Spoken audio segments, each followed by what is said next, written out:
श्री स्वामी समर्थ तू अनोळखी पण सोबती या मालिकेमध्ये इतका सुंदर असं आता इकडे वळण येताना आपल्याला पाहायला मिळणार आहे.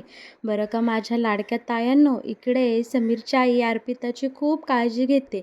अगदी तिला आईचं प्रेम देते आणि आईचं प्रेम करून दिल्यानंतर इकडे आता आपल्या अर्पिताला तिच्याविषयी खूप काही वाटतं आणि या गोष्टीचा फायदा घेऊन बरोबर समीरची आई अर्पिताला हे घर सोडून जाण्याचा आणि समीरला कायम सोडून जाण्याचं वचन आता अर्पिताकडून घेताना आपल्याला पाहायला मिळणार आहे.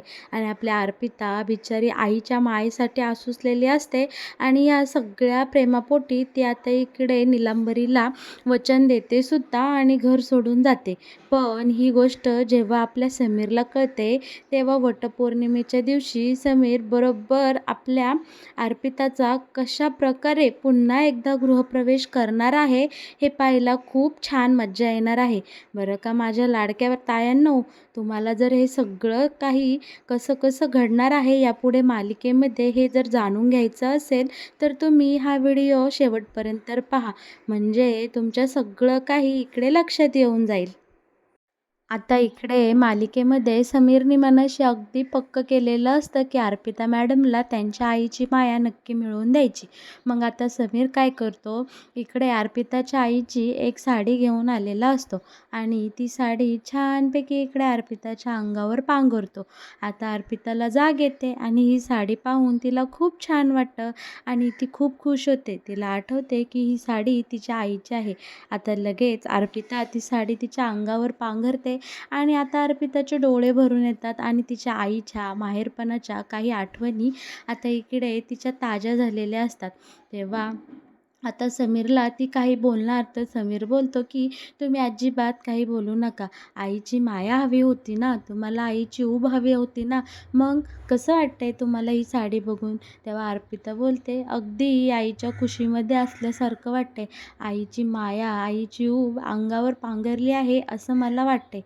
आता इकडे लगेच समीर अर्पिताला बोलत असतो की तुमच्या जगात जी काही इच्छा असेल तुमच्या मनात ती सगळी मी पूर्ण करणार. चला मग आता झोपा बरं पाहू तुम्ही. तेव्हा अर्पिता ती सगळी साडी अशी अंगावर पांघरते आणि छानपैकी समीर आता मांडी घालतो आणि समीरच्या मांडीवर डोकं ठेवून अर्पिता शांतपणे आता निजलेल्या आपल्याला पाहायला मिळणार आहे. पण या अर्पिता आणि समीरचं जे काही बोलणं असतं ना, ते सगळं निलांबरी आणि ही दीदी बाहेरनं ऐकत असतात. आता इकडे तिला कळलेलं असतं, कोणाला समीरच्या आईला कळून चुकलेलं असतं की ही अर्पिता आईच्या प्रेमासाठी खूप आसुसलेली आहे आणि तिला आईचं प्रेम हवं आहे. आता इकडे बघा आपल्याला असं पाहायला मिळणार आहे, समीर आता डायरेक्ट आपल्या ह्या अर्पितासाठी छानपैकी अंगाई गातो. आता समीर बोलत असतो, माय झोपली गोठ्यात घरट्यात चिऊताई, माय झोपली गोठ्यात आज माझ्या पाडसाला झोप का रे येत नाही, निमोनीच्या झाडा मागे चंद्र झोपला ग बाई, आज माझ्या पाडसाला झोप का ग येत नाही, निमोनीच्या झाडा मागे चंद्र झोपला ग बाई. आता ही इतकी सुंदर अंगाई गाऊन समीर अर्पिताला अगदी आईच्या कुशीत असलेला फील देतो आणि हे सगळं काही बाहेर निलांबरी आणि दीदी गपचूप कान लावून ऐकत असतात. आता या गोष्टीचा निलांबरीला खरं तर खूप राग आलेला असतो आणि ती तसं बोलूनही दाखवते दीदीला. बोलते, ठीक आहे, माणसाचं एकमेकांवर प्रेम असतं किंवा एकमेकांसाठी जगण्याची उमेद असते, पण इतकं कुठं कुणी आहारी जातं का? समीर या मुलीच्या पुरता आहारी गेलेला आहे. आता या सगळ्यातून समीरला कशा प्रकारे बाहेर काढायचं हा आता इकडे निलांबरी विचार करत असते. शिवाय दीदीसुद्धा तिथेच उभी असते. आता या दोघीजणीही निघून जातात बरं का घरी आणि रात्र झालेली असते. आता आपल्या अर्पिता समीरच्या मांडीवर अशी झोपून जाते. आता छानपैकी नवीन दिवसाची नवीन सुरुवात झालेली असते. आता अर्पिता समीरच्या आधी उठलेली असते, तिला जाग आलेली असते. ती समीर इतकी प्रेमाने सुंदर पाहत असते ना, काय सांगू प्रेक्षकांनो. आता इकडे अर्पिताला समीरने तिच्यासाठी जे जे काही केलं आहे ते सगळं आठवतं. अगदी हॉस्पिटलमध्ये घातलेली वेणी, त्याच्यानंतर इकडे घरी आल्यानंतर अर्पितासाठी कशाप्रकारे जेवण आणलं, तिला चारलं, भाळलं, तिची कंबर दुखत असताना कसं गरम पाण्याच्या पिशवीने शेकवलं, सगळं सगळं काही आता अर्पिताला इथे दिसू लागतं आणि अर्पिताच्या मनामध्ये समीरविषयीचं प्रेम अधिक पटीने आता वाढलेलं आपल्याला पाहायला मिळणार आहे. अर्पिता बोलते, त्या दिवशी मी बाबांना बोलले की मी गेल्या जन्मी काहीतरी पाप केलं असेल म्हणूनच मला या जन्मी माझ्या आईची माया किंवा प्रेम मिळालं नाही. पण त्या दिवशी मी चुकीचं बोलले. समीर, मी गेल्या जन्मी नक्कीच काहीतरी पुण्य केलं असेल म्हणून तुमच्यासारखा इतका छान माझ्यावर प्रेम करणारा, जीवाला जीव देणारा जोडीदार मला मिळालेला आहे. आणि इकडे आता अर्पिता समीरची प्रेमाने छान पप्पी घेते. बरं का, आता ही पप्पी घेतलेलं समीरला जाणवलेलं असतं. तो लगेच जागा होतो आणि बोलतो, इथं काही आता घडलं का? तेव्हा आता इकडे अर्पिता म्हणते, नाही काहीच नाही घडलं. का हो, काही तुम्हाला जाणवलं का? तेव्हा समीर बोलतो, जाऊ दे, बहुतेक स्वप्न पडलं असेल. पण आता अर्पिता लाजतच म्हणते, पहाटे पडलेली स्वप्न खरी होतात बरं का, हे स्वप्नही खरे होईल. आता दोघेही छान एकमेकांकडे बघून लाजतात आणि हसू लागतात. पण तिकडे घरामध्ये मात्र नीलांबरीचं डोकं फार भणभणलेलं असतं. रात्री समीरने जे काही अर्पितासाठी केलेलं आहे ते सगळं एकतर दीदीनी आणि हिने ऐकलेलं असतं आणि ते तिला आता सारखं वारंवार आठवत असतं. ती मिक्सरला मसाला बारीक करत असते. आता या मिक्सरचा जो स्पीड असतो ना, तो कमी जास्त करत या नीलांबरीला रात्रीची सगळ्या काही गोष्टी आठवत असतात. आता इकडे भरीसभर म्हणून दीदी मुद्दामून ती अंगाई गाते, माय झोपली गोठ्यात घरट्यात चिऊताई. आणि आता इकडे ही नीलांबरीला अजूनच चिथून देते. आता ही लगेच नीलांबरी दिदीकडं रागाने पाहते. तर दिदी बोलते, तुला आवडली नाही का? छान आहे ना अंगाई. तेव्हा आता दिदी मुद्दामून इकडे नीलांबरीचं कान भरत असते आणि बोलते की आता तू काही त्या समीरसोबत बोलू शकत नाही आणि तो ते अर्पिताच्या खूप आहारी गेला आहे. तो जरा कुठं तुला काही बोलला की तू लगेच शस्त्रे टाकते. तू काय वेगळं करणार आहेस गं, आणि तू काय या दोघांना वेगळं करणार आहे? आता इकडे नीलांबरी या दिदीला बोलत असते की मी नक्कीच या दोघांना वेगळं करेल आणि मला जे करायचं आहे ते मी कशा प्रकारे करते हे तू बघशीलच. पण पाठीमागे समीर येऊन उभा राहिलेला असतो. आता मात्र या दोघी घाबरून गेलेल्या असतात, कारण त्यांना असं वाटतं की समीरने ह्यांचं बोलणं ऐकलं. पण असं काहीही झालेलं नसतं. समीर आता इकडे आईला बोलतो की नाश्ता झाला आहे का? अर्पिता मॅडमला गोळ्या द्यायच्या आहेत. पण आता इकडे नाश्ता झालेला असतो आणि समीरची आई हो बोलते. पण तितक्यात तिथे पोलीस येतात आणि पोलीस म्हणतात की आपल्याला त्या मोबाईलमधून एक नंबर मिळाला आहे आणि त्या नंबरवर वारंवार फोन गेलेले आहे. शिवाय हा ॲक्सिडेंट घडायच्या आधी आदल्या दिवशी त्या नंबरवर खूप सारे पैसे पाठवले गेले आहे आणि निम्मे पैसे ज्या दिवशी अपघात झाला त्या दिवशी पाठवले गेले आहे. मग आता इकडे लगेच समीरची आई म्हणते, म्हणजे हा घातपात आहे? तेव्हा आता पोलीस म्हणतात, हो, हा 100% घातपात आहे. आणि समीरही बोलतो की आपण बरोबर योग्य ट्रॅकला लागलेलो आहे. हो ना सर? तेव्हा पोलीस बोलतात, हो, अगदी तुम्ही खरं बोलताय. आता पोलीस बोलतात की समीरराव, तुम्ही आमच्यासोबत तिकडे चला चौकशीसाठी, म्हणजे आमच्या हाती काही लागलं तर आपल्याला लगेच पुढची स्टेप फॉलो करता येईल. आता समीर ओके ठीक आहे बोलतो आणि आईला सांगतो की मी पोलिसांसोबत पोलीस स्टेशनला जातो. तू तिकडे अर्पिता मॅडमला नाश्ता नेऊन द्या आणि गोळ्या दे. इकडे समीरची आई लगेच हो बोलते. बरं का, आता पोलीस निघून गेल्यावर इकडे दिदी मनातल्या मनात बोलत असते की या सगळ्या मागे जर राजसीचा हात असेल तर राजसी नक्की सापडेल आणि आता तिची काही खैरगत नाही. आता इकडे बरं का, समीरची आई छानपैकी अर्पितासाठी नाश्ता घेऊन गेलेली असते. तिकडे रूममध्ये मात्र एकटे अर्पिता इकडे बसलेले असल्यामुळे तिला आठवत असतं किचनमध्ये तिच्यासोबत काय घडलं आणि ती आता किचनजवळ गेलेली असते. अर्पिता बोलते की मला या भीतीवर आणि माझ्या या सगळ्या अवस्थेवर आता मात करावी लागणार आहे. समर्पिता किचन पुन्हा एकदा नव्याने मला सुरू करायचंच आहे. अशा या निर्धाराने अर्पिता तिकडे किचनजवळ जाते. पण तितक्यात तिथे नीलांबरी येते आणि बोलते, ए मुली, इथं काय करतेस? कळत नाही का? एकटं बसाव. रूममध्ये तुला इथं आराम करण्यासाठी ठेवलं आहे, कामासाठी नाही. का बरं तू अशी धडपड करती? जा बसून घे. तुझ्यासाठी मी नाश्ता घेऊन आले आहे. परत तुझा नवरा म्हणेल मी नाही तर माझ्या बायकोला उपाशी ठेवलं. धर, घे पोहे खा.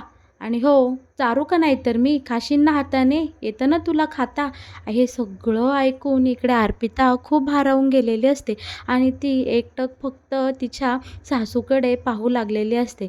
आता इकडे नीलांबरी लगेच बोलते, हे घे पोहे खाऊन बघ. आता अर्पिता त्यातला एक घास खाते आणि अगदी तिला ठसका लागतो. ही लगेच समीरची आई पाणी आणते आणि अर्पिताला छान तिच्या हाताने पाणी पाजते. शिवाय वरून मायेने पाठीवरनं हात फिरवते आणि डोक्यावर फुंकर मारते आणि बोलते, बरं वाटतंय का? कुठं जायचं गं एवढी घाई करून? हळूहळू खा ना. आणि हो, धर पाणी पी. आता इकडे अर्पिता बोलते, हो बस आई, बास झालं.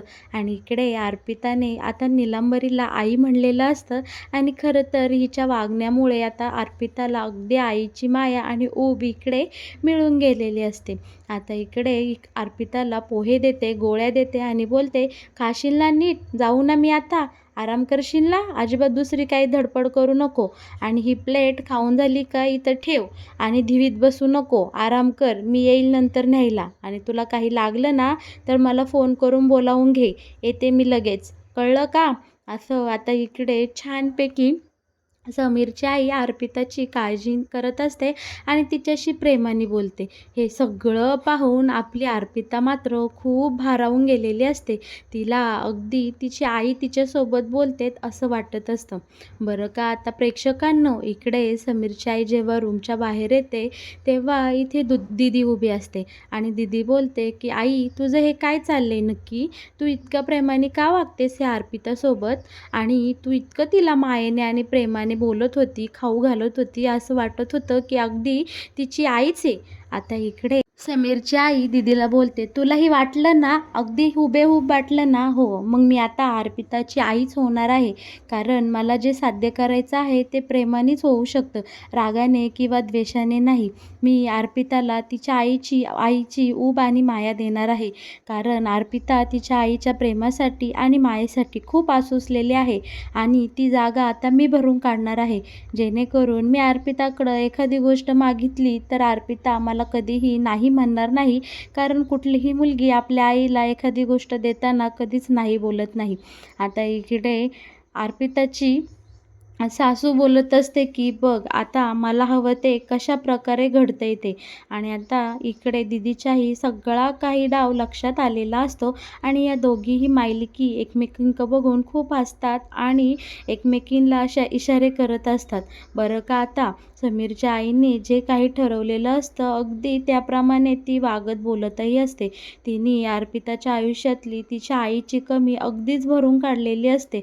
अर्पिताला काय हवं नको, तिला काय दुखतंय खुपतंय या सगळ्याची एकदम जातीने समीरची आई काळजी घेत असते आणि तिला वेळचे वेळ खाऊ पिऊ घालणे, तिला गोळ्या औषधं देणे, तिची मायेने विचारपूस करणे, हे सगळं आता समीरच्या आईचं चालू झालेलं असतं. या सगळ्याने आपल्या अर्पिता फार भारावून गेलेली असते. तिच्या आयुष्यातली आईची जागा आणि उणीव पूर्णपणे भरून गेलेली असते. ती समीरला तसं सांगतेही की समीर, काल तुम्ही मला माझ्या आईची मायेची ऊब दिली, पण आज तर मला डायरेक्ट साक्षात आई मिळाली आहे. तुमची आई म्हणजेच माझी आई आता माझ्यासोबत खूप छान वागत आहे.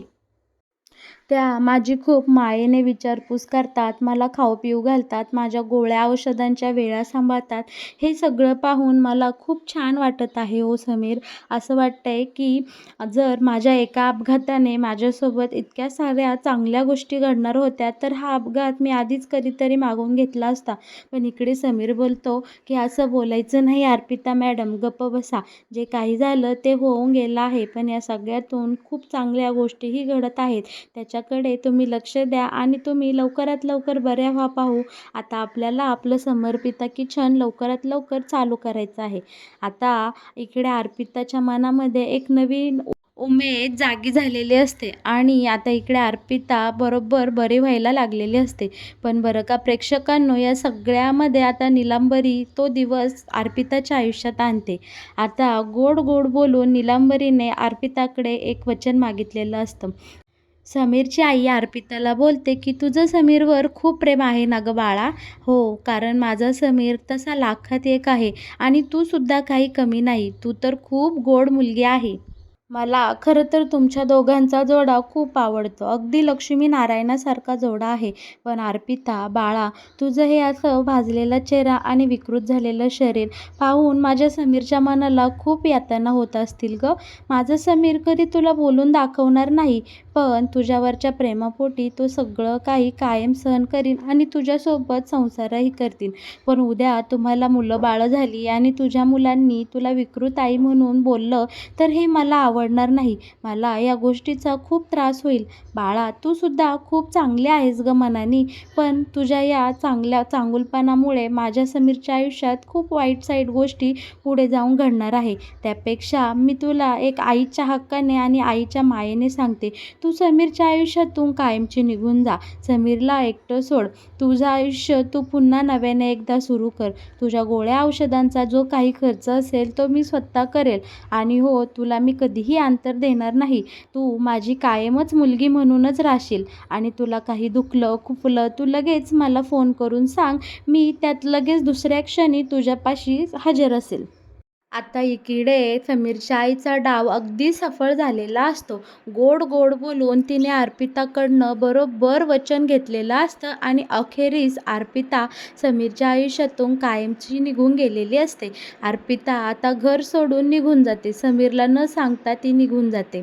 आज वटपौर्णिमेचा दिवस उगवलेला असतो. आपल्या अर्पिताने समीरसाठी कडकडीत उपवास केलेला असतो. अगदी निरंकार राहून समीरसारखा नवरा जन्मोजन्मी मिळावा म्हणून अर्पिताने छान उपास केलेला असतो. बरं का, तिकडे समीरला अर्पिताची खूप आठवण येत असते. अर्पिता नक्की कुठे गेली, काय झालं, इकडे समीरला काही कळत नाही. पण आज वटपौर्णिमा आहे हे समीरच्या चांगलंच लक्षात असतं आणि माझ्या अर्पिता मॅडमने माझ्यासाठी नक्कीच उपास केला असेल असं समीर मनोमन बोलतो. आणि समीरसुद्धा आता अर्पितासाठी इकडे उपास धरतो आणि बोलतो की अर्पिता मॅडमसारखी बायकोच मला जन्मोजन्मी हवी आहे. आता समीरच्या लक्षात येतं की अर्पिता पूजेसाठी नक्कीच वडाच्या झाडाकडे येईल. तेव्हा आपला समीर वडाच्या झाडापाशी अर्पिताची वाट पाहत असतो. खरोखरच अर्पिता आता इकडे आलेली असते आणि अर्पिता खरं तर खूप सुंदर दिसत असते. छान मेकअपही केलेला असतो, पण तिच्या चेहऱ्यावरचे डाग सगळे काही वठून दिसत असतात. आता तिथे जमलेल्या सगळ्या बायका अर्पिताला हिणवत असतात आणि चिडवत असतात.